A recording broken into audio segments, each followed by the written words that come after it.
Hello viewers, সবাইকে আশিক টেলিকমের পক্ষ থেকে স্বাগতম জানাচ্ছি আজকে নতুন ভিডিওতে। এটি আমার হাতে যে ফোনটি দেখছেন এটি হচ্ছে স্যামসাং ব্র্যান্ডের A52s 5G মডেল, এটি লেটেস্ট মডেল। ফোনটার প্রবলেম ছিল ওয়াইফাই এবং ব্লুটুথ কাজ করতো না। তো কাস্টমারের হাত থেকে 2 দিন আগে আমি পাই ফোনটা।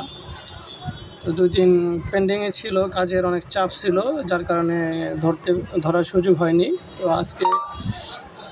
আজকে সন্ধ্যার কাজ আর কি, যখন অবসর ছিলাম ভাবলাম একটু দেখি। তো দেখতেই পাচ্ছেন ইতিমধ্যে কিন্তু আমার হাতে ওয়াইফাই কানেক্ট আছে, ইউটিউব চলছে। এটি মূলত ওয়াইফাই এবং ব্লুটুথ আইসি যেটা ছিল এটা রিহিটের মাধ্যমে কাজটা কমপ্লিট করলাম। সবাই দোয়া করবেন।